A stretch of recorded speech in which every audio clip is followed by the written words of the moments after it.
Secara teknis kita lihat misalnya organisasi mahasiswa walaupun tanpa duit sukses melakukan kaderisasi. Tetapi partai politik duit banyak di situ, pernah tidak melakukan kaderisasi. Pak Kesbangpol pernah tidak mengeluarkan anggaran untuk partai politik, untuk pendidikan politik atau rekrutmen politik partai politik? Tidak pernah itu. Nah, kalau mau demokrasi kita sehat, paling pertama yang harus sehat adalah partai politik. Nah, ini jadi persoalan. Jadi semakin ke lokal, demokrasi kita semakin buruk.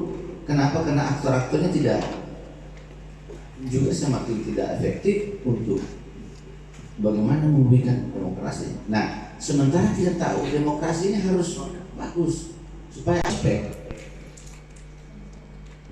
keragaman, kerukunan, kemiskinan itu bisa teratasi kalau demokrasi kita stabil. Nah, stabilitas demokrasi ditentukan juga oleh tingkat pemahaman. Jadi, maka ya begitu modelnya.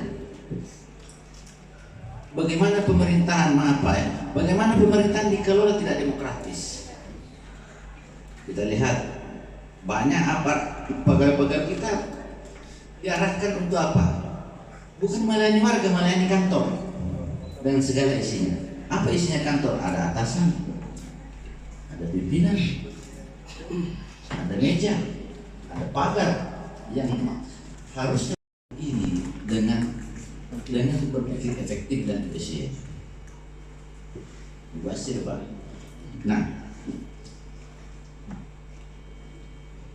Nah, ini pula lah yang berdampak, situasi buruknya demokrasi ini pula yang berdampak pada soal keragaman. Lalu kemudian muncul istilah moderasi. Saya lebih setuju pakai istilah toleransi. Saya lebih sepakat pakai toleransi. Kenapa? Karena apa yang berbeda di situ?